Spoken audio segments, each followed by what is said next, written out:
mengatakan bahwa mereka udah mendapatkan restu dari presiden terus menemui tokoh-tokoh lainnya di awal. Makanya presiden mengatakan di awal bahwa saya ini adalah orang yang dipersalahkan gitu. Habis itu langsung masuk ke tema geopolitik itu. Yang kedua, kalau orang yang komentar, ya berarti ya kekuatan presiden juga jadi bikin orang geter gitu loh hari ini gitu. Yang tadi mungkin udah disampaikan Pak Ari. Tidak netralnya presiden ini bisik-bisik sama Projo. Gitu loh. Projo boleh nggak netral. Gitu loh. Main kita, kan begitu. Sesaat setelah kami mengumumkan bahwa kami mendukung Anies Baswedan sebagai calon presiden, tidak lama PK Muldoko ini masuk kepada MA.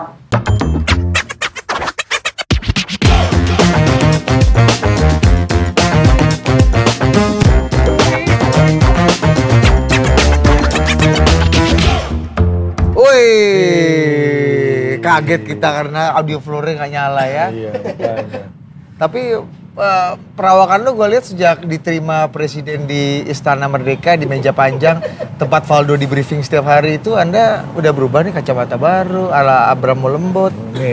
Jas juga mewah. Abraham Lembot tuh siapa? Oh iya. Orang kayaknya lu ngomong di tempat tongkrongan kita yang orang udah saling kenal. Itulah gitu. adu perspektif ya kan, Iya. tongkrongan kita menjadi tongkrongan Republik. Iya, kalau gitu Pak Torik. Iya. Begitu. Iya, Anda ngomong lah. Iya. Iya kan Pak Torik, dan kita hari ini akan bicara mengenai presiden cawe-cawe dengan narasumber-narasumber ya Pak Torik ya. Betul. Tapi kita sudah bersama dengan salah satu saksi sejati. Saksi. Ya kan? Saksi bisu. Setelah Ya. dia mendengar Pak Presiden. Mana wajah Pak Torik dulu dong Pak Idam. Mana? Saya udah nggak ada di poster tadi, sekarang wajah nggak ada. Edo. Jadi Bang Ari ini setelah mendengar Pak Jokowi bilang akan cawe-cawe, dia sudah jadi cawe-cawean. Apa tuh? Kayak cawe-cawean. Oh, cawe-cawe ya. Cawe-cawean. Iya. Iya. Tadi di kantor juga makan cakwe-cakwean. Iya, benar. Dan satu jurnalis senior yang begitu presiden kata ini kesaksian Ari Putra, nanti dia akan cerita lebih lengkapnya tentu saja. Yang mempertanyakan pertama soal cawe-cawe itu senior kita, Siapa? Desi Anwar. Madam. Coba lu impersonate coba. I'm so sorry, alright. What is cawe-cawe? Ya. Biasa Oh lah. gitu. Fluent. Pertanyaan pertama. Nah, Tapi ini kita mulai dulu, Ya, silakan. Dah, serius. Biar agak terarah gini kan, dipantau negara soalnya hari ini malam ini. Sebelum ke sana, jadi kemarin Pak Presiden mengumpulkan sejumlah pemimpin redaksi dan juga influencer. Salah satunya Sahabat Mas kita. Adu Perspektif. Bangga banget. Top, gua. bangga. Dua perwakilan detik. Satu dari antara kita yang ada di sana. Anda jangan bilang program detik, komentar Mas Alvito siapa? Oh iya, betul. Lu diamuk sama Bang total Vito politik lu. aja. Iya. Di situ kurang lebih yang paling signifikan adalah pernyataan Pak Presiden yang kalau dikutip oleh Mas Alvito karena beliau yang hadir di sana, dan kalau ke istana kan bisanya nyatet ya Bapak ya, nggak boleh direkam gitu ya. Catatan beliau nanti bisa dikonfirmasi benar nggak begini, kata Pak Jokowi, demi bangsa dan negara saya akan cawe-cawe. Tentu saja dalam arti yang positif. Benar begitu? Ya. Nah, kurang lebih begitu. Lalu dilanjutkan, saya tidak akan melanggar aturan, tidak akan melanggar undang-undang, dan tidak akan mengotori demokrasi. Itu ada alasnya lah ya, bukan alasnya. Udah. Nah, yang menarik juga setelah pernyataan itu udah menarik ya. Yang menarik juga itu verbatimnya atau kutipannya Pak Jokowi itu sepeingatan Bang Vito ya. Karena tidak ada alat perekam kan. Betul, tapi bisa nyatet kan, Pak. Iya, tapi ya. Tapi yang menarik ini, begitu pernyataan itu nggak lama kemudian istana ngirim rilis. Wah langsung dijelaskan lebih jauh lah. Pak B, Pak Deputi Bidang Protokol Pers dan Media Sekretariat Istana, Pak B Mahmudin itu langsung bilang bahwa Presiden tuh ingin memastikan pemilu serentak 2024 dapat berlangsung secara demokratis, jujur dan adil. Nah ini yang menarik kalimat keduanya nih, kayaknya kode juga nih. Presiden berkepentingan terselenggaranya pemilu dengan baik dan aman tanpa meninggalkan polarisasi atau konflik sosial di masyarakat. Kalau kita ini kok polarisasi ini mengarah ke ini nih, calon-calon nih. Ya, supaya tidak ada polarisasi, artinya calon-calon yang bisa berpotensi membuat polarisasi. Udah tafsir kita sampai itu aja. Analisis. Udah analisis, sudah subjektif itu udah bukan situasi objektif itu kan, dak subjektif.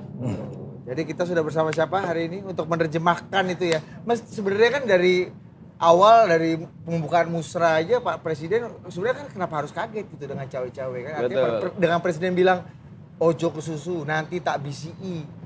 Cawe-cawe kan mungkin bisa dikatakan itu kan nanti saya preferensiku ini, preferensiku itu bisa aja kan. Betul, ini mungkin karena nyambung musra, nanti kita bahasnya malam ini sama ketua pelaksana musra ini. Ketua apa?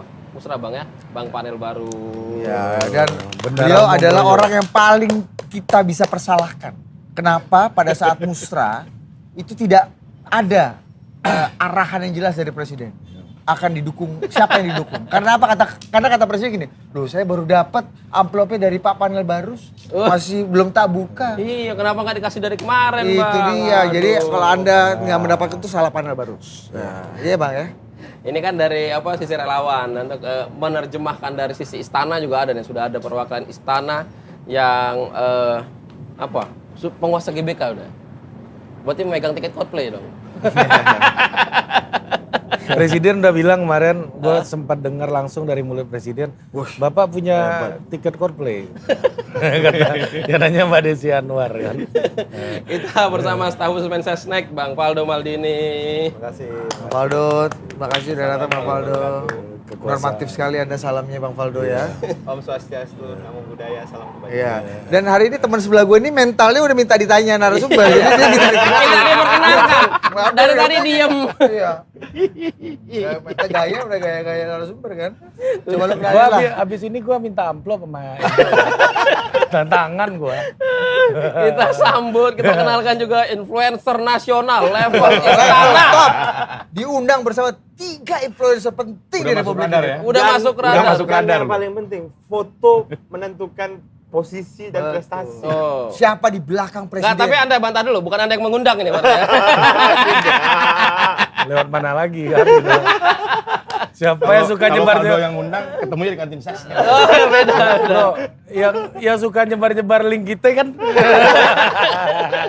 Artinya kalau ditonton Presiden itu artinya bukan ditonton, tapi I'm watching you. Saya pantau Anda, Ari Putra. Gitu. Ini saksi yang akan menceritakan apa yang terjadi di dalam. Karena Yang pertemuan yang gua pertanyakan sebenarnya kenapa bukan Budi yang diundang padahal pimretnya Total Politik Budi. Jangan dong. Enggak, kalau Budi kesana bukan berita. Budi kesana bukan berita. Warga lokal. Warga lokal itu, warlok. Akamsi kalau itu. Tapi by the way, Nanya nomor teleponnya sama dia lagi ya? Nanya nomor teleponnya sama dia lagi. tapi ngomong-ngomong ya. Tanyanya lewat dia. Tapi ngomong-ngomong ini kan ada Bang Panel sini ya. Bang Panel kan 5 tahun lalu kita lihat nih. Ini nggak jadi kenalin dong. Oh iya. Influencer nasional. Host Adu Perspektif. Co-founder Total Politik, Ari Putra. Pokoknya Ari Putra 3 hari ini lagi menikmati umbangan orang. Iya, diundang ke TV nasional lah. Dia kalau di kapal Sendiri loh. Lah itu yang gue heran. Tanpa mitra diskusi. Tanpa Budi Ari Putro. Yang gue heran itu tapi yang gue heran diundang Ari untuk tampil di TV nasional itu. Padahal Pemretnya juga hadir ke sana. Kenapa ngundang dia? Ini gara-gara ngundang Ari, approval rating Presiden jadi tinggi lagi. Karena dia bilang mulai mencintai hari ini. Itu off air. Enggak kan gua bilang soft landing. Soft landing. Sekali diundang makan aja langsung mencintai. Berarti Pak Presiden, saya sarankan Pak Presiden 20 kali undang Pak Amin Rais. Biar Pak Amin Rais juga mencintai Bapak. Tapi ngomong-ngomong Bang Panel nih Bang Panel ini kan 5 tahun lalu nyalek nih, kemudian sekarang udah pakai musra-musra aja. Iya. Anda nyalek lagi nggak Bang Panel? Jaket udah Kamu tahu serius salah ini nanya satu gua. nih. Iya, saya masih nemu fotonya. Kalau kita searching googling panel baru itu masih ada tuh Ada foto. berwarna biru Apa ini fotonya, kan. Bang? Oh, caleg Nasdem, Bos. Nasdem. Masih begitu fotonya. Gak nyangka kan? Jangan-jangan Anda perwakilan Anies Baswedan di Projo. Tuduhannya banyak gitu. Bukan perwakilan Projo dia. Tapi tuduhan tidak berdampak pada tagihan, Bos.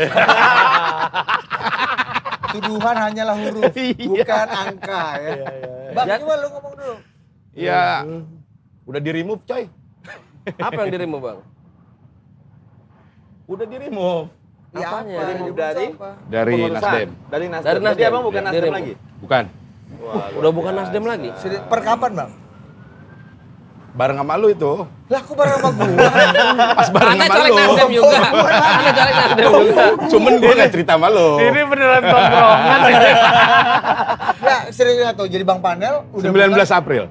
Seingat gua 19 April. Ini bahasanya di remove, Di remove dari pecat, dicopot. grup Bacalek. Oh. Tanpa konfirmasi. Remove kan nggak ada konfirmasinya coy kalau remove tuh. Sorry bro, gua remove dulu gitu loh. Berarti udah ada resmi dikeluarkan dari daftar bakal caleg Nasdem udah ya? Iya. Oh gitu bang. sebagai kader partai, sebagai kader Nasdem masih Bang. Nggak tahu ntar kita tanya lah. Oh, jadi itu ya. Di remove. Iya ya. Kelar berarti. Jadi gimana rasanya di remove bang? Gimana mana saya di Nggak ada rasanya, nggak ada konfirmasi coy. Bayangan ketawa lu Bang daripada ngomong. Coba kita mulai dari Ari Putra dulu lah ya. Tapi gue sebelum di remove sempet komunikasi Oh. sama salah satu lah. Masih oke mau nyalek apa segala macam. Ya gue bilang tergantung petunjuk lah. Iya dong. Tapi habis itu seminggu kemudian gue di remove. Nggak ada penjelasan ya udah. Lu nggak mau ajak PSI? Lu pun nggak bertanya. Ini jaketnya udah mirip salah satu partai. Lu nggak bertanya juga ya. Nggak bertanya. Tapi ini kan kalau Bang Faldo. Karena perlakuannya seperti itu ya ngapain ditanya. Oke. Gitu. Oh, udah marah nih. Menurut Anda kenapa Anda di remove Bang? Bang, apa Iya, kenapa asbabun Anda nuzulnya apa Anda di remove? Belum kita tanya kan Ya, tadi. nggak, ini asumsi Perkiraan. lo aja. Nggak ngerti gua. Iya, kalau Ya, politik boleh tuh ada dong. dugaannya gitu loh Nggak biar ngerti. seru. Apa lo terlalu dekat sama El Munces? Nggak atau- tahu gua. Kalau itu mah dari dulu. Lebih dulu gua deket sama dia daripada masuk Apa partai. gara-gara iya, apa gara-gara lu dukung Prabowo atau dukung Ganjar atau Nggak, dukung Erlangga? Nggak tahu gua. Siap. Nah ini kan Tapi yang pasti ya di remove lah dari grup Bacalek. Artinya udah tidak diperkenankan lagi di situ. Ya udah. Wah, ada yang tepuk tangan Bang penonton nih. Suka Anda ya. ya Gitu. mungkin nanti ada bisa itu bang nyalek dari partai lain. Tadi saya dengar sebelum acara juga ada yang nawar-nawarin bang. Ya, jaket udah agak mirip partai Valdo sebenarnya. Oke. Ini ada satu narasumber kita lagi.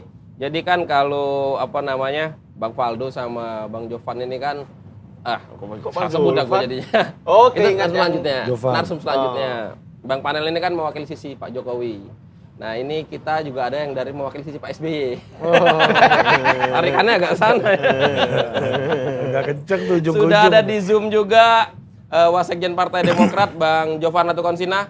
Selamat malam Bang. Bang Jovan. Malam Bang Jovan. Ini kali kedua saya mau moderatori Bang Jovan nih. Oh gitu ya? Pertama di mana? Di acaranya Taruna Nusantara. Oh. Ya, di rumah Pak Sudah Arifin Penigoro. masuk belum ini? Oke, kita Belum. Oke, kita mulai dulu dari Ari Putra lah ya. Meskipun Bang Faldo yang setiap hari sehari-hari ya berkomunikasi dengan Pak Pratik dan Presiden. Kalau tapi Valdo kan pegawai, kalau kita diundang. tolonglah jangan Gitu dipotong aja. dong. Iya, iya. Jangan dipotong. Ya. Mental ini. Ya, ini udah naik nih Langsung apa ini, ya. Bos. Lu udah kalah lu. Gua bro. tanda tangan nanti di situ. Jangan Lu host gimana sih? Anda potong-potong host nih. Meskipun Bang Faldo yang hari-hari berkomunikasi dengan Pak Pratikno dan Presiden, tapi Bang Ari yang waktu itu ada di tengah-tengah peristiwa ketika Presiden bilang cawe-cawe. Iya, kalau Apa yang terjadi? Coba silakan lu kalau ngomong Faldo aja. kan anak monolog 25 menit dari Kalau sekarang. Valdo kan anak buah presiden. Ya kan, kalau saya tamu presiden. Itu bedanya. Kan ada tamu istana. tuh, Anak buah beda. presiden harus melayani tamunya. Tamu presiden, tamu adalah raja. Kan gitu. Coba rokok. Coba. Udah benar itu benar. Ini udah setengah jam kita nggak jelas Iya. nih. Ayo. Nah, Iya. Gua host apa Oh, narasumber nih? Kita panggil dulu. Bang Jovan, halo Bang. Selamat malam Bang. Inilah. Malam, Pri. Gue sambil cari tempat bentar yang melipir bentar. Oh siap. Oke malam Siap. Bang. Siap. Sambil melipir mungkin bisa dengerin lu Ari Bang Iya, biar Ari nanti. Putra akan bersaksi. Tapi Ri, waktu Oke. lu masuk yang nyetirin pakai golf car nggak bukan dia kan? Bukan. Bukan. Nggak Dia perlu ngirim pakai pas golf. pampres aja. Ayo coba. Ya, ini ya Lengkapnya peristiwa-peristiwanya. udah gitu. ada di YouTube Total Politik yang Ya. panjang, tapi gua mau highlight beberapa poin penting aja dari pertemuan kemarin sebenarnya. Nah, pertama Presiden dalam pertemuan itu menjelaskan soal geopolitik internasional. Ya. Ya, soal perang Rusia Ukraina, soal hubungan personalnya presiden, bukan hanya hubungan bilateral tapi juga hubungan personal presiden dengan pemimpin-pemimpin dunia, dalam hal ini Pak Putin dan Pak Zelensky gitu ya, Rusia dan Ukraina. Terus presiden menjelaskan bagaimana hubungannya dengan Cina dan dengan Amerika. Kalau dengan Cina itu Pak Presiden mengatakan bahwa hubungan lebih informal, sementara dengan Amerika lebih berjarak karena kita baru bisa ke ring satunya. Sama Pak Bidennya agak sulit. Karena apa? Karena Pak Jokowi menjelaskan bahwa jalur komunikasi informal itu jadi yang terpenting gitu. Nah, di awal Pak Jokowi menyinggung bagaimana adanya tokoh-tokoh yang datang ke sana terus mengatakan bahwa mereka udah mendapatkan restu dari presiden terus menemui tokoh-tokoh lainnya di awal. Makanya presiden mengatakan di awal bahwa saya ini adalah orang yang dipersalahkan gitu. Habis itu langsung masuk ke tema geopolitik itu yang ujungnya adalah hubungan informal lagi gitu. Nah, ini agak gua campur sama analisis dikit gitu ya. Yang pertama itu diskusi informal dengan berbagai macam tokoh, kemudian juga hubungan informal dengan tokoh-tokoh dunia. Jadi dalam politik hari ini presiden mengatakan bahwa hubungan relasi informal yang sangat baik ini menjadi kuncinya dalam dalam memenangkan pertarungan geopolitik dunia gitu. Oke. Nah, setelah Berikutnya. itu presiden menjelaskan yang di acaranya Bang Panel juga itu kutipannya bold sama banget soal 13 tahun, dalam 10 tahun ini momentum bisa hilang, itu kita bisa jadi gagal jadi negara maju kalau kepemimpinan nasionalnya tidak bisa dan tidak qualified untuk melanjutkan apa yang sudah dilakukan oleh Presiden Jokowi gitu. Ya. Nah, kemudian yang sangat politis ya. iya, menyambung itu presiden mengatakan soal kabinet. Jadi tidak hanya yang penting itu adalah presidennya, bukan hanya wapresnya, tetapi juga kabinetnya. Itu yang sangat menentukan, ya. Itu berkali-kali diulang oleh presiden kata kabinet. Ya, kalau kita dengar kabinetnya penting ya maksudnya menuju kemana gitu ya. Bahwa kepemimpinan ke depan harus punya kabinet yang qualified gitu. Jadi itu berkali-kali itu presiden ngomong kabinet. Ya, kepemimpinan ke depan harus bahas kabinet. Iya, ngomongin kabinet. Jadi itu yang menjadi kunci dan juga penggerak utama dalam keberhasilan kelanjutan program pemerintah ke depannya. Seperti halnya hubungan internasional tadi, permainan geopolitik, terus 10 tahun yang sangat menentukan. Jadi kabinet ini penting gitu. Berkali-kali presiden menyebut kata kabinet gitu ya. 7 kali ya? Ada sekitar 7 kali dalam catatan saya gitu. Nah, setelah presiden mengatakan soal kabinet, kebetulan saya nanya langsung sama Pak Presiden. Gitu. Penting ini. Saya nanya, Pak Presiden, saya dalam 2 tahun Pak Presiden mengurusi COVID, ya, PSBB, PPKM gitu. Itu setiap konferensi pers, Pak Presiden tidak pernah bilang kalau Bapak capek. Mungkin saya salah, tapi silakan dicek. Seingat saya tidak ada ucapan bahwa saya capek gitu, nggak pernah. Tapi ketika di acara PAN kemarin gitu, Pak Presiden ngomong capek. Bahas Soal ngurusin bola. Baru 2 minggu. Iya, baru 2 minggu. Yang mana dengan penolakan kepada timnas Israel oleh salah satu capres yang juga ramai sekarang yaitu Mas Ganjar itu membuat penyelenggaraan U20 jadi tidak terlaksana gitu. Nah, banyak yang berspekulasi Pak Presiden bahwa setelah kejadian U20 ini Mas Ganjar gitu, Gubernur Jawa Tengah berubah dari Ganjar Widodo menjadi Ganjar Soekarno Putra gitu. Saya nanya itu kebetulan kepada Pak Presiden gitu. Pertama jawabannya soal capek itu ya guyon Mas gitu kan. Itu guyon aja. Nah, ya jadi presiden ya pasti capek katanya. Terus yang kedua soal Ganjar Soekarno Putra dan Ganjar Widodo ini, Pak Presiden bilang begini, ya itu analisisnya kamu udah tahu semua. Gitu. Jawabannya kayak gitu. Bisa jadi menurut saya Pak Presiden mengiyakan bahwa benar seperti itu, Mas Ganjar sudah berubah gitu. Atau di sisi yang lain beliau ingin mengelak untuk membahas tema tersebut gitu. Tapi ini pertemuan ini boleh Anda ceritakan emang keluar ya? Jangan Nah, sampai kan nggak Bang diundang Vito- lagi habis ini. Bang Vito kan berkali-kali nanya. Saya tanya Bang Vito pas pulang. Gitu. Bang Vito, ini gimana nih permainan? Gitu. Kan gue berkali-kali nanya tadi. Boleh dikutip nggak Pak? Boleh dikutip nggak Pak? Itu Bang Vito apa Rifana? Bang Vito. Bang Vito. Iya, agak emosional sore itu kawan kayaknya kan. Nah, terus ya udah gitu. Jadi yang gua omongin mostly adalah yang naik di detik. Nah, tapi abis itu bicara soal PKS. Ya, tapi Soal cawe-cawenya gimana deh? nah cawe-cawe itu di ini tadi setelah kabinetnya itu. Jadi konteksnya itu seingat gua Pak Presiden bicara soal soal geopolitik dan lain-lain tadi, ya kan? Maka saya akan cawe-cawe. Gitu. Setelah ngomong kabinetnya itu saya akan cawe-cawe. Terus saya catat saya tidak akan netral, ada kata-kata itu. Oh, saya tidak akan netral tuh ada. Iya, ada kata-kata itu. Konteksnya gimana saya tidak akan netral itu? Ya, ya itu kan abis itu dialas lah ya dengan demi bangsa dan negara gitu kan yang tadi udah ada kutipannya. Tapi sebelum itu konteksnya yang soal kabinet, soal program, soal 10 tahun momentum gitu. Jadi udah dijelaskan dari awal bahwa ini soal kepemimpinan nasional 10 tahun yang sangat menentukan, terus akan ada 13 tahun yang menentukan, 10 tahun yang akan dijalankan oleh presiden yang nantinya gitu kan. Kalau salah milih presiden kan ada 10 tahun yang hilang gitu. Nah, makanya habis itu tidak hanya presidennya yang penting tapi juga wapresnya gitu. Terus presiden juga mengatakan untuk itu saya akan cawe-cawe gitu. Gitu, konteksnya kayak begitu. Konteksnya kayak begitu. Jadi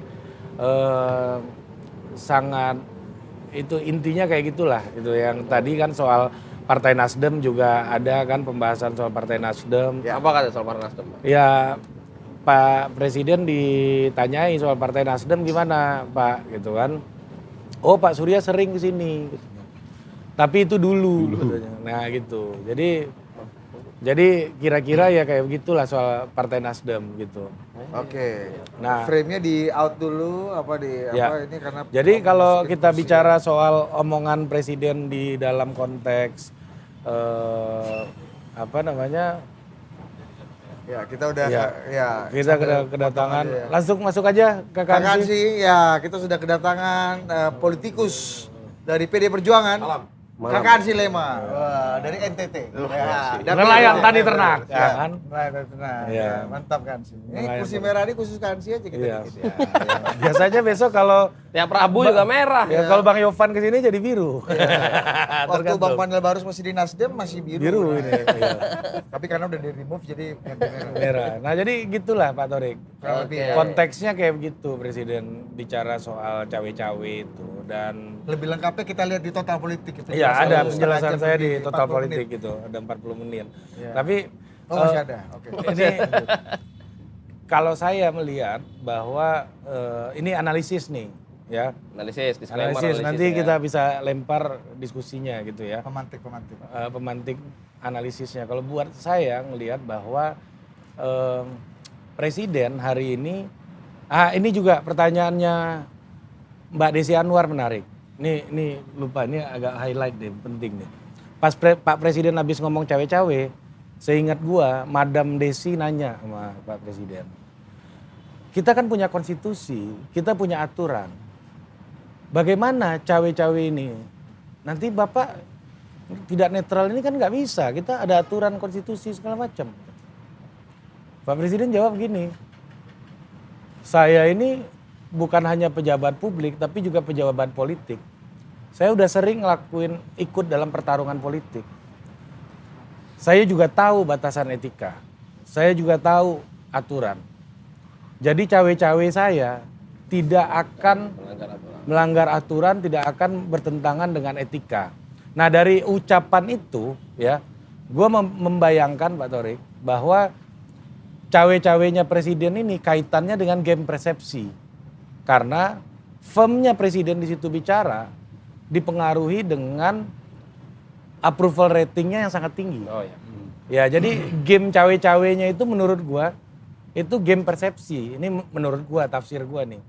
Ya, karena itu tadi persepsi kepuasan publiknya yang sangat tinggi gitu, itu yang akan dimanfaatkan untuk melakukan endorsement kepada kandidat. Kalau kita bicara soal etika dan aturan, Pak Presiden udah menjamin di situ soal netralitas dan lain-lain gitu ya. Itu pertama. Kedua, kita punya Bawaslu, punya lembaga-lembaga pengawas pemilu, ada NGO-nya, ada lembaga-lembaga yang mengawasi berjalannya pemilu. Pasti dalam konteks hari ini orang akan sangat bisa mengontrol dan meributkan jika ada cawe-cawe yang jauh melampaui aturan.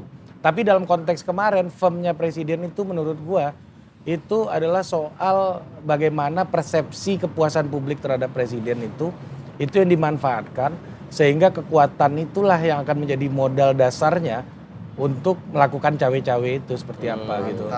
Kira-kira itu. Tepuk tangan untuk Arif Putra. Itu analisis. Ini lebih clear daripada Bang Ali Mokhtar Ngabalin menjelaskan dari kemarin.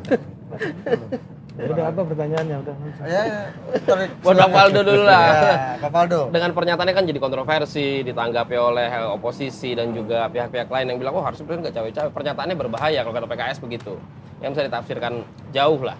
Nah, ini gimana menerjemahkannya tadi? Apa emang benar, apa tadi kalau kata itu demi bangsa dan negara, dan kalau kata Pak B ini demi mencegah polarisasi dan lain-lain.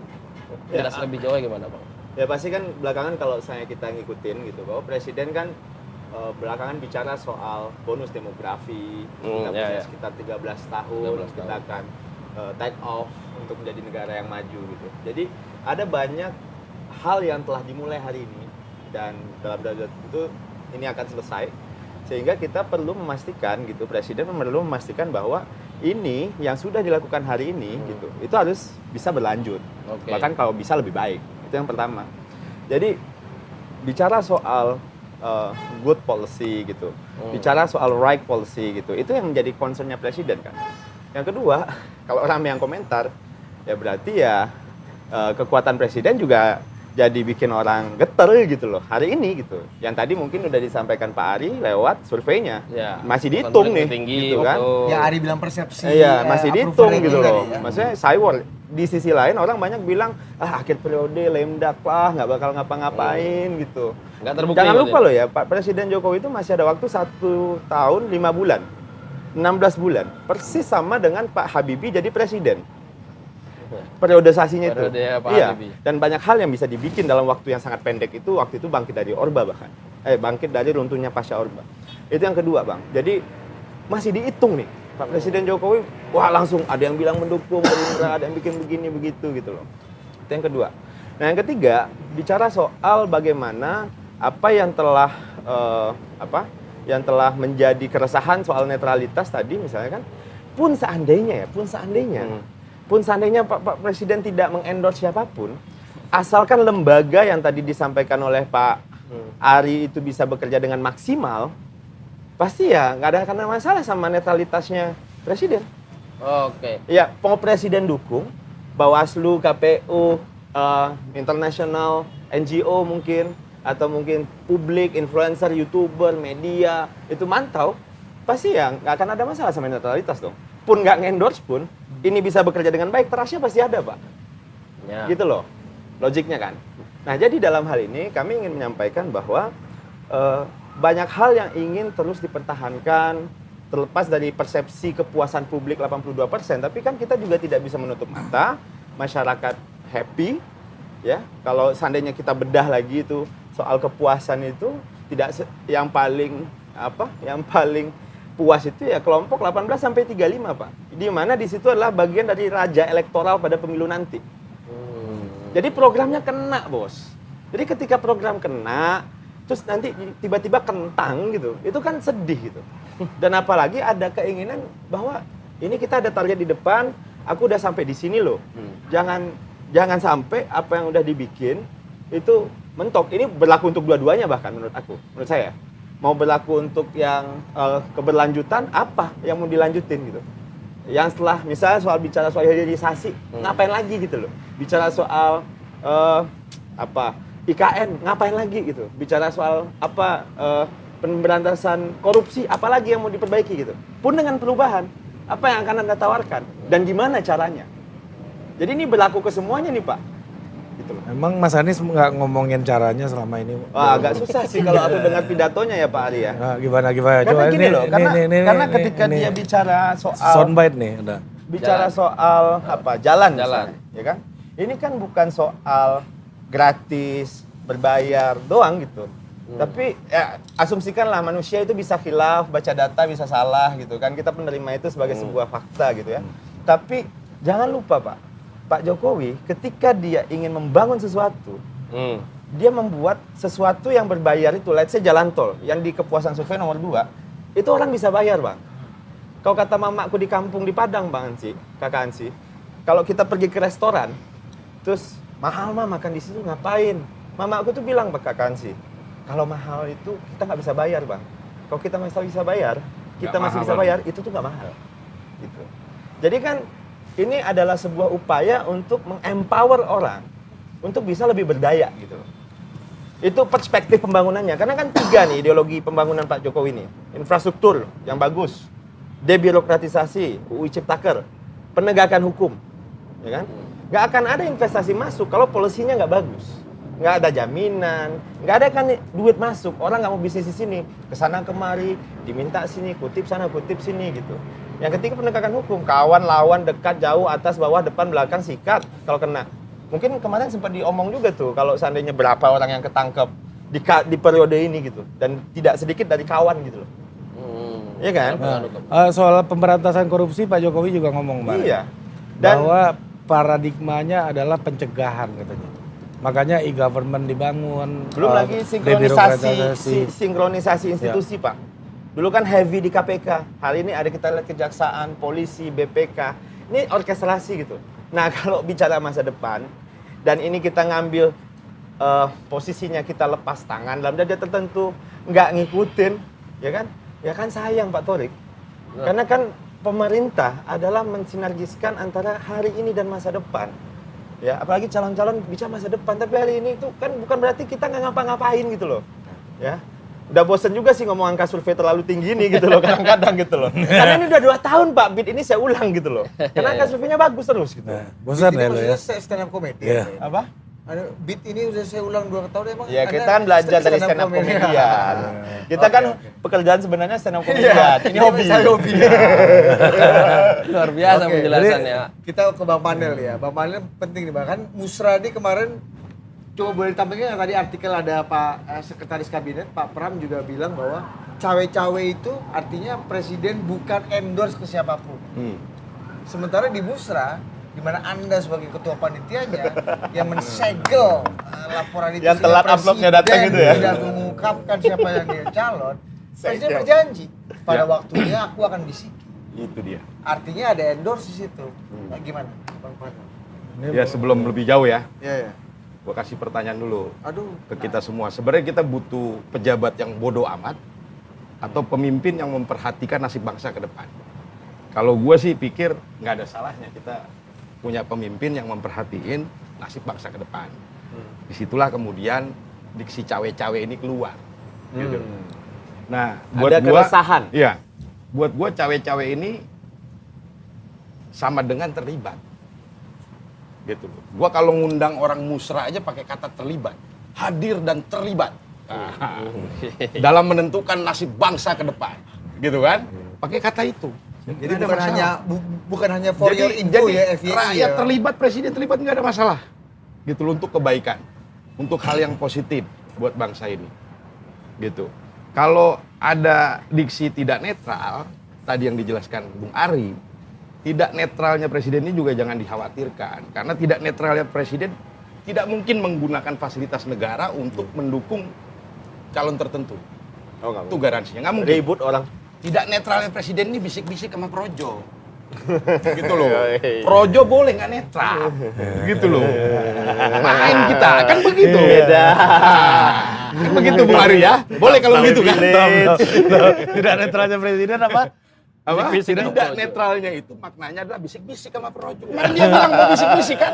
Dan Projo yang akan terlibat. Kita yang belok kiri belok Baik kanan. itu sesuai dengan pilihan presiden pilihan partai Pokoknya kaki sesuai atau yang di bukan. amplop itulah.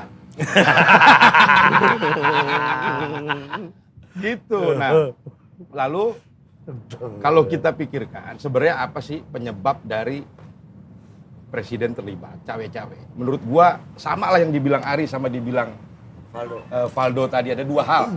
Satu, keinginan yang kuat dari presiden untuk memastikan nasib bangsa ke depan agar lebih baik, mampu memetik momentum di 13 tahun ke depan, di mana menurut presiden ada momentum emas yang kalau dilewatin nih hilang barang ini. Jadi momentum ini harus dipetik. Supaya apa? Supaya Indonesia bisa menjadi negara dengan perekonomian terbesar keempat di dunia. Sehingga presiden concern nih, besok yang mimpin paham ini nggak? Kalau nggak paham ini kan lewat ini barang. Gitu. Itu gua pikir yang mendasari, paling utama ya, kenapa kemudian presiden punya kepedulian yang tinggi terhadap keberlanjutan kepemimpinan nasional ke depan. Yang kedua, tadi udah diomongin. Karena kecintaan rakyat terhadap Jokowi tinggi banget di akhir masa jabatannya.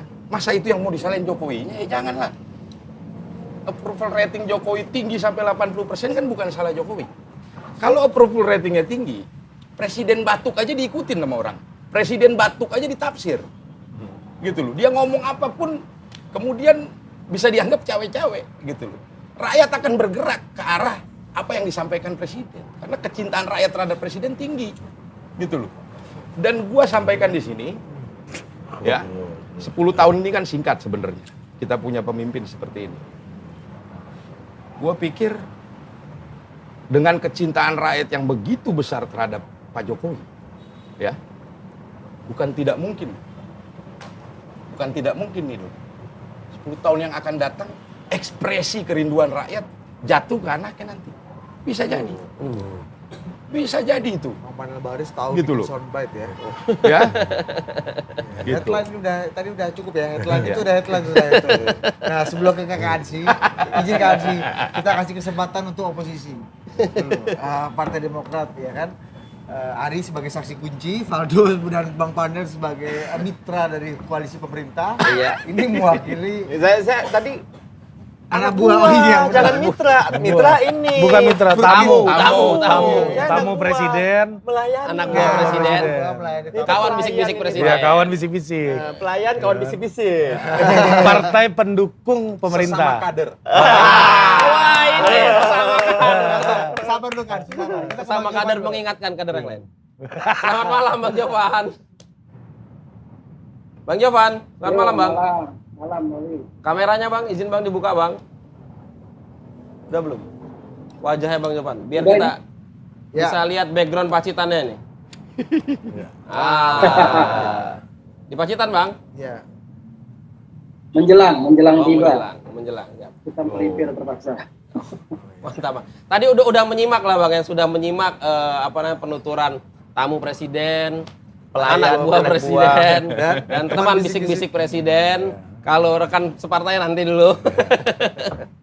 Ya gimana Bang, responnya Bang, tanggapannya Bang terhadap bahwa soal cawe-cawe ini Bang. Oke, terima kasih sebelumnya. Selamat malam buat rekan-rekan yang hadir pada malam hari ini. Ada Bung Ani Sulema, Bung Panel Barus, Bung Valdo Maldini, Mas Adi Prayitno, dan tentunya Bung Ari, Bung Budi, dan juga Bung Ahmad Thorik. Sesuai dengan judul malam ini, Jokowi cawe-cawe pemilu 2024 makin rame. Artinya tanpa Jokowi cawe-cawe, pemilu 2024 ini sudah rame. Jadi sejak tahun lalu itu memang sudah ramai, baik di pemberitaan, pembicaraan di masyarakat bawah, dan juga di kalangan elit politik. Nah, yang sangat kami sayangkan sebetulnya permainan diksi dari Pak Jokowi sendiri. Kita harus menyadari bahwa Pak Jokowi ini kan presiden, pimpinan negara. Jadi kata-kata apapun yang dikeluarkan beliau, ibarat kita di kerajaan itu adalah titah. Kalau beliau selip dalam menyebutkan sebuah kalimat, jangankan kalimat kata saja, itu bisa interpretasinya macam-macam. Dan yang menginterpretasikan bukan hanya 1-2 orang, tapi seluruh masyarakat Indonesia. Nah sekarang kita kembali pada kata-kata cawe-cawe. Kalau pada tanggal 4 Mei dikatakan tidak akan cawe-cawe, kemudian di tanggal 29 Mei beliau sendiri yang meralat dan mengatakan saya akan cawe-cawe dalam konteks untuk menyelamatkan bangsa. Pertanyaannya, kalau sebagai pimpinan negara kemudian beliau ingin agar pemilu ini berjalan lancar, berjalan damai, berjalan demokratis, jujur dan adil, itu memang tugas tanggung jawab beliau sebagai pimpinan negara. Tapi kalau kemudian kata-katanya diganti menjadi cawe-cawe, maka jangan salahkan kami, jangan salahkan masyarakat awam, menginterpretasikannya sebagai intervensi, campur tangan dalam hal-hal yang sebetulnya bukan tugas tanggung jawab beliau. Karena tugas tanggung jawab beliau sudah jelas tadi yang saya sampaikan di awal. Nah istilah cawe-cawe ini kan tentunya mengundang interpretasi yang sangat banyak. Contoh saja, sebagai kepala negara. Ya Bang. Evan. Halo Bang. Beliau juga sebagai panglima tertinggi TNI. Halo? Ya, lanjut Bang. Lanjut Bang. Sudah lancar lagi Bang. Oke, sorry. Mohon dimaklumi karena kita di pinggiran hutan. Di rest area nih kayaknya. Sinyal BTS Kembali belum saya berfungsi ulang. baik mungkin.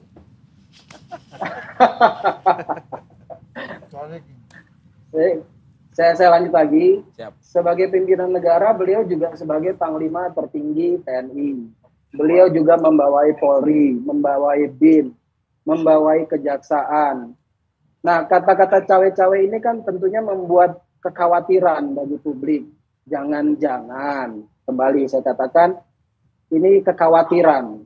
Jangan-jangan istilah cawe-cawe ini kemudian bisa memanfaatkan aparatur negara, bisa memanfaatkan kekuasaan, bisa memanfaatkan segala daya yang dimiliki seorang pimpinan negara untuk mendapatkan hasil pemilu sesuai yang beliau inginkan.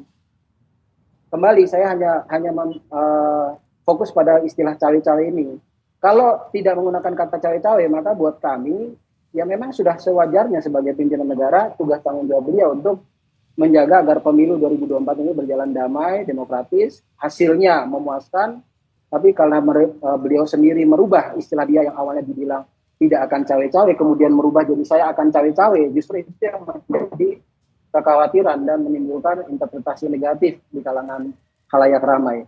Itu mungkin sebagai pembukaan dari saya.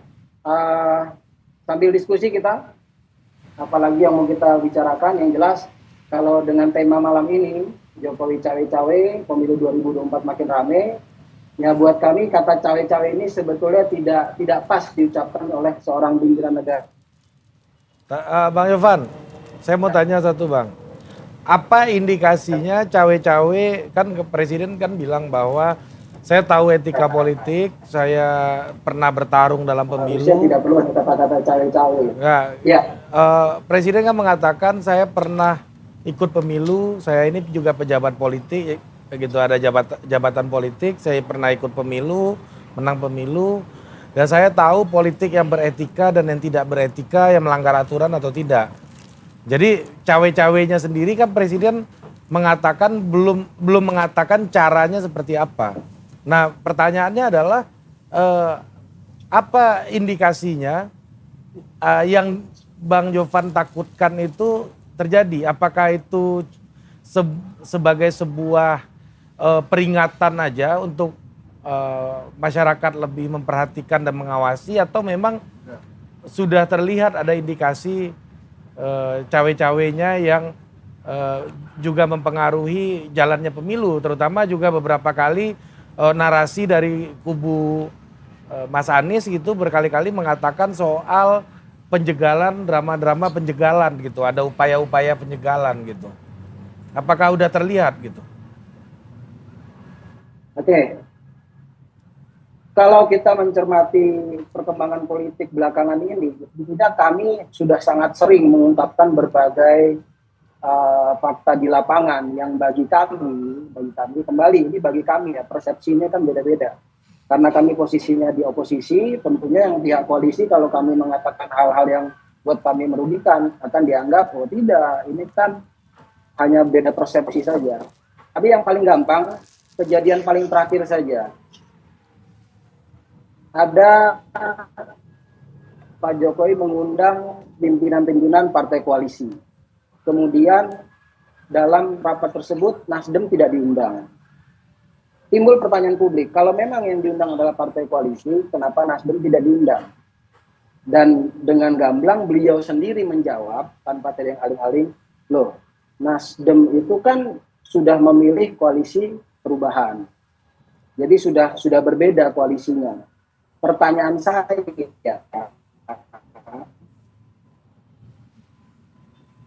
koalisi perubahan itu kan untuk Perwi adalah partai-partai koalisi pendukung dia 2019 yang seharusnya masih bekerja sama sampai dengan akhir masa jabatan beliau 2024. Tapi kenapa statementnya beliau sendiri mengatakan Nasdem tidak diundang karena sudah memiliki koalisi perubahan? Artinya beliau sudah memihak dong. Dia mengundang partai-partai yang berpihak pada dia, dan kemudian Nasdem sudah didepak dari koalisi pemerintahannya dia, tidak ikut rapat. Artinya kan ini sudah tidak netral, sudah berpihak. Itu saja bagi kami salah satu indikator yang paling jelas terjadi recently, baru-baru ini. Oke, Bang, masih soal cawe-cawe ini kan setelah istilah cawe-cawe ini mengemuka, ramai diberitakan, lalu Mas Anies menanggapi, koalisi perubahan juga menanggapi, lalu mulai agak dikencengin soal diksi penjegalan. Jadi cawe-cawe ini disandingkan dengan diksi penjegalan. Apa memang ada, Bang, upaya-upaya penjegalan yang selama ini lah, atau setelah istilah itu keluar, lalu terasa atau sebelumnya, atau sebelumnya terasa ada penjegalan untuk Mas Anies gitu, Bang? Oke. Ini kembali saya menjawab dari sisi kami ya. Karena saya mewakili Partai Demokrat, maka saya akan menjawab satu fakta yang menurut kami, menurut internal Partai Demokrat ini adalah hal yang sangat nyata, sangat jelas terkait PK KSP Muldoko. Sejak awal kejadian KLB, bahkan dalam rilis terakhir kami ada penjelasan, klarifikasi dari sekjen kami bahwa Mas Ahy pernah dipanggil oleh Pak Jokowi. Beliau hadir. Kemudian diberi penjelasan oleh Pak Jokowi, beliau tidak tahu menahu tentang kegiatan KSP Muldoko. Oke, kalau pada saat pelaksanaan KLB itu beliau tidak tahu, kami masih memahami. Pertanyaan terbesar kami, sejak 2 tahun kejadian kami menyelesaikan permasalahan KLB ini, dan jelas-jelas KSP Muldoko terlibat sebagai dalang di dalam kejadian KLB itu, yang sudah 16 kali sidang kami menangkan, tidak ada tindakan apapun terhadap KSP Muldoko. Padahal kami sudah menyatakan ini upaya pembegalan partai. Memotong hak politik kami sebagai partai politik. Sebagai calon anggota yang ikut dalam kontestasi pemilu 2024. Kami hadapkan lagi dengan masa sekarang, kami tergabung dalam koalisi perubahan. Mengusung Mas Anies Baswedan sebagai calon presiden. Sesaat setelah kami mengumumkan bahwa kami mendukung Anies Baswedan sebagai calon presiden, tidak lama PK Muldoko ini masuk kepada MA. Pertanyaannya kembali muncul, kenapa ini dibiarkan? Kalau memang Pak Jokowi berniat untuk netral, berniat untuk menjaga demokrasi di bangsa ini, tunjukkan paling gampang saja, copot Pak KSP Muldoko itu. Beliau orang terdekat presiden, orang ring 1 presiden. 2 tahun kami cuap-cuap di dalam media, di hadapan publik bahwa ini diketahui oleh pihak istana, tapi kok dibiarkan? Itu salah satu contoh yang bisa kami sampaikan. Demikian, Bung Aris. Siapa? Ini yang mau nanggapi siapa dulu nih? Siapa dulu? Atau mungkin Valdo dulu? Gua dulu ya. Valdo dulu, Bang Valdo. Valdo. Baru ke Kansi. Halo, Bang Jovan. Ya, Jadi memang gini sih Bang, ada banyak poin sih tadi ya, gue kira ya. Pertama soal, gue catat tadi, pertama adalah soal raja gitu. Ya pasti Pak Jokowi nggak raja sih, jadi dia nggak punya titah gitu. Beliau presiden, bekerja dengan baik, dan juga beliau menunjukkan performanya. Dan apabila kita bandingkan dengan periode sebelumnya, itu tuh angkanya cukup signifikan loh tingginya. Gitu loh, itu satu. Tadi ada Bang Benny Harman juga komentar, Pak Jokowi bukan ketua umum partai, jadi nggak usah cawe-cawe. Oh jadi yang boleh cawe-cawe ketua umum partai. Perasaan dulu 2014 Pak SBY ketua umum Partai Demokrat. Apakah itu artinya boleh cawe-cawe? Waktu itu beliau jadi presiden yang akan mengakhiri masa jabatannya? Kan gitu. Ini kan Pak Jokowi bukan ketua umum partai. Kan beda tuh di situ. Oke. Ya kan? Itu Tapi dua. kan kritiknya juga pada istilah cawe-cawe yang kenapa ini diksi yang dipilih gitu. Kalau seandainya kita berpandangannya rada positif dikit ya. Oh, soal Sini cawe udah dijelasin ya soal cawe-cawe demi bangsa dan negara, good governance, right policy, ya kita itu punya kestabilan fiskal yang kuat, investor masuk, kita lagi pede sebagai sebuah bangsa, dibuka dengan geopolitik, cerita itu kan bukan perjalanan semalam doang Bang, itu dari G20 persiapannya, ASEAN, presiden kesana kemari, banyak lawatan ke luar negeri, dihitung Bang Indonesia nih. Ya, tapi kan nih menyambung Bang Jovan tadi kan bahwa ini diksi ini jadi bisa diinterpretasikan negatif karena ada indikasi misalkan ketidaknetralan, yaitu soal tidak diajaknya Nasdem merapat partai koalisi misalnya. Itu halal bihalal kan waktu itu setahu Halal saya. bihalal. Halal bihalal pas Idul Fitri Ya, ya di istana dengan 5 partai ya. betul di seingat partai saya. koalisi. Ya kalau halal bihalal kan ya namanya makan-makan biasa gitu loh. Ngobrol ya kan. Pasti kikuk itu. Karena udah ada perbedaan sedikit kan ada dispute. Dan Pak Jokowi kan juga bilang gitu bahwa ya udah ada koalisi baru gitu. Ya atau nggak mau dianggap bagian dari koalisi baru. Ya kan? Kan gitu aja. Jadi dalam artian begini sih Pak Thorik. Kalau saya melihatnya bahwa kalau kita memandangnya itu perspektifnya begitu ya nggak apa-apa gitu. Aku kan nggak bisa melarang orang menginterpretasi. Gitu. Ya, tidak bisa kita bilang ini nggak boleh, nggak apa-apa gitu. Silakan aja, silakan kritik terus. Bang Jovan, pengurus harian Partai Demokrat, gitu kan, ada banyak orang yang saya hormati juga di Partai Demokrat tentunya. Ya silakan kritik terus kalau seandainya memang cawe-cawenya sesuai dengan estimasi, asumsi dan prediksi yang itu, ya nggak apa-apa. Silakan diteriakin. Iya, silakan diteriakin. Dan jangan lupa ada lembaga pengawas kepemiluan. Oke. Itu yang kedua. Kalau seandainya tidak terjadilah apa yang diharapkan, jangan pundung. Gitu loh. Karena apa yang akan terjadi kemungkinan ya pasti akan berbeda dengan apa yang sering dituduhkan. Nah, satu poin lagi soal cawe-cawe kan kalau sama Mas Anies dan Koalisi Perubahan lalu disandingkan dengan penjegalan. Tadi Bang Jovan menyebutkan contohnya KSP adalah Muldoko. PK dari KSP Muldoko. Kok kayak ini dibiarkan gitu ya kalau menurut Bang Jovan ini ya di apa kalau kata ya di itunya direstuin nih kayaknya nih ya karena lebih gitu. Kan Mas AHY sudah bertemu, Pak Ya. Presiden sudah ngasih statement. Pak Menkumham waktu itu mengeluarkan putusan yang tidak menerima. Sebagai seorang warga negara, Pak Muldoko punya hak untuk melakukan itu. Apabila memang ada bukti, ada operasi hukum lah, operasi begal lah, operasi kudeta, ya tunjukin aja. Tapi Ada kenapa nggak bukti dicegah kalau kata Bang Jovan tadi? Kenapa nggak dicegah Presiden? Udah. Karena kan ada proses hukum itu kan harus kita hormati juga Pak Thorik. Kita kan negara bukan negara begal-begalan juga ini. Dia kan juga bisa memiliki haknya sebagai seorang warga negara yang berkumpul dalam satu partai politik yang mungkin dia yakini gitu. Tapi kan dalam perspektif pemerintahan, Pak Yasona Lawli sudah mengeluarkan putusan. Dan itu yang sedang diuji. Jadi di mana salahnya gitu loh. Dan kalau kita intervensi, nanti dibilang lagi, ini cawe-cawe juga. Ini kayaknya daun jatuh pun cawe-cawe nih presiden gitu loh. Bagus juga pakai daun jatuh. Daun jatuh. Itu tidak bisa dibantah. Nah pertanyaannya adalah kalau endorsement itu diberikan kepada AHY, diberikan kepada Anies, apakah akan ditolak cawe-cawe itu? Kan misalnya Pak Muldoko terkait dengan ada tuduhan dalam tanda petik ya melakukan aneksasi terhadap Partai Demokrat. Toh itu kan berjalan dalam proses hukum. Pak Jokowi tidak boleh berada di atas hukum. Kalau proses ini masih berlangsung, lepas saja dulu Pak Muldoko dari jabatannya. Kalau beliau sudah dilepas, insya Allah proses hukum berjalan lebih damai, lebih enak gitu. Dalam derajat tertentu gimana kita bilang kita lagi susah, orang nonton tiket Coldplay aja, itu rebutannya minta ampun Pak. Kalau kemudian hari ini Jokowi di akhir jabatannya rakyat makin cinta, berbeda dengan akhir masa jabatan PSBY, masa Jokowi disalahin.